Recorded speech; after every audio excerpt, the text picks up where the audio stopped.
지구의 인구는 현재 몇 명일까요? 80억 명 가까이 됩니다. 더 놀라운 것은 지금으로부터 200년 전만 해도 인구가 10억 명이었다는 거죠. 단 200년 만에 인간은 엄청나게 번식해버린 것입니다. 오늘은 세계 인구와 이런 인구로 인한 문제에 대해 살펴보죠. 무엇이 인구를 이렇게 빠르게 증가시켰을까요? 바로 산업혁명, 기계의 발명입니다. 음식이든 옷이든 사람들이 쓰는 모든 것이 기계로 만들어지다 보니 전보다 훨씬 많은 양이 생산되고 그만큼 인간의 생활 수준이 향상된 것이죠. 잘 먹고 잘 살게 되니 죽는 사람이 줄어들면서 자연히 인구가 늘어나게 되는데, 다시 말해보면 사망률이 줄면서 인구가 증가한 것이죠. 사망률이라는 것은 1년에 사망하는 사람 비율인데, 이 비율이 줄면서 인구가 증가한 것입니다. 재밌는 것은 지금 선진국은 인구가 증가되는 정도가 산업혁명이던 18에서 20세기에 비해서는 매우 낮습니다.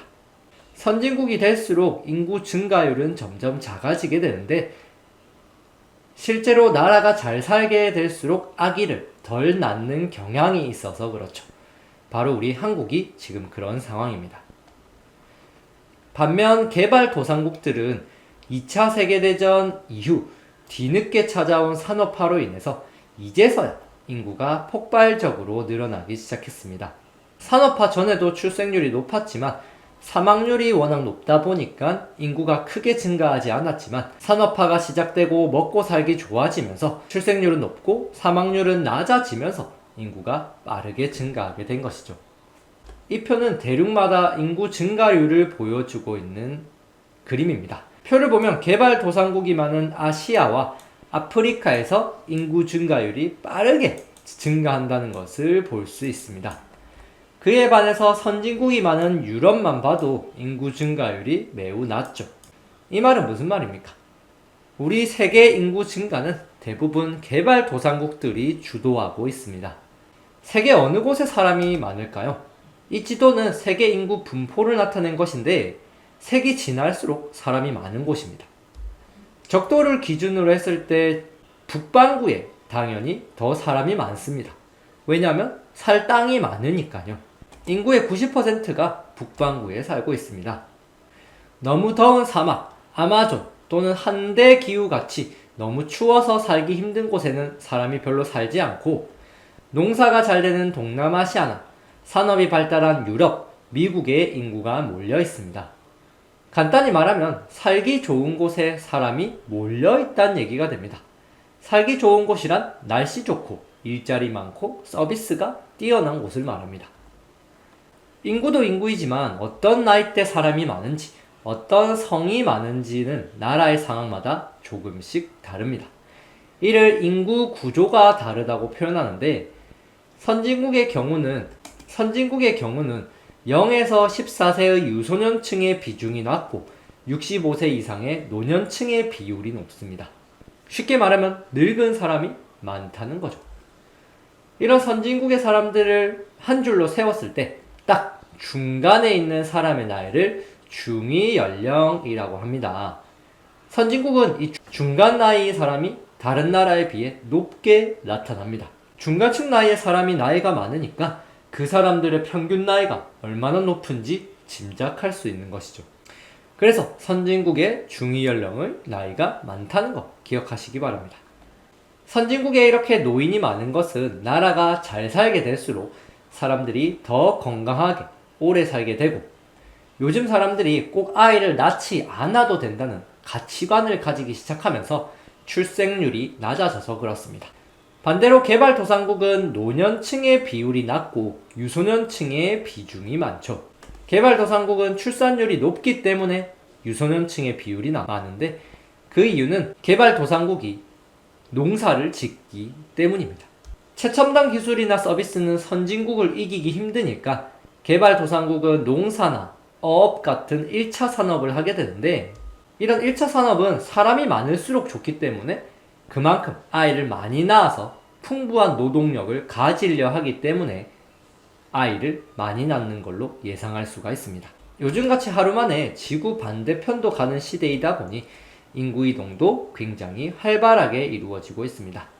사람들은 더 살기 좋은 곳으로 가기 위해 움직이고 있죠. 과거에는 종교의 자유를 찾아서 또는 식민지를 개척하기 위해 인구가 이동했다면 오늘날에는 돈을 벌기 위해 이동하는 경우가 많아졌죠.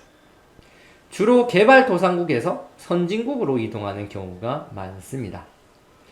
이외에도 전쟁을 피해 난민이 되어 이동한다거나 자연재해를 피해 이동한다거나 다양한 이유로 인구 이동이 활발하게 이루어지고 있습니다. 선진국은 선진국대로, 개발도상국은 개발도상국대로 인구에 대한 문제가 있습니다.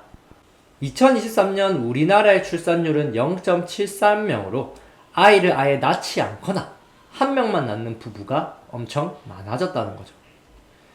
잘 사는 선진국일수록 출산율이 낮아지는 경향이 있는데 앞서 말했듯이 아이를 낳는 것에 대한 가치관이 변했기 때문이죠. 아이를 낳지 않는 부부를 딩크족이라고도 합니다.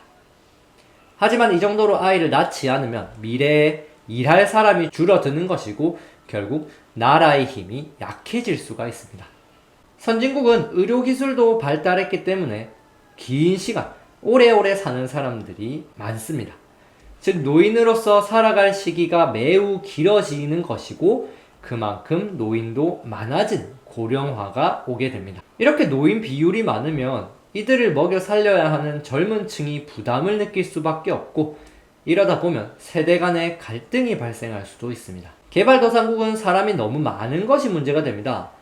먹을 식량이 충분하지도 않은데 계속 아이를 낳다 보니 빈곤과 실업 같은 사회 문제가 발생하기도 하죠. 또한 일자리를 찾아 도시로 이동하는 사람 수가 많다 보니 도시는 사람들로 미어 터지고 일자리 부족, 주택 부족 같은 여러 도시 문제에 시달리게 되는 것입니다. 이런 인구 문제들 어떻게 해결하면 될까요?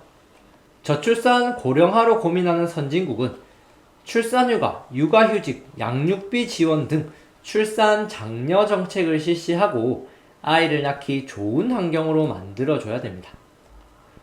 고령화 문제는 청년들이 노인들을 부양하는데 부담을 덜어줄 수 있는 정책을 펴야 합니다.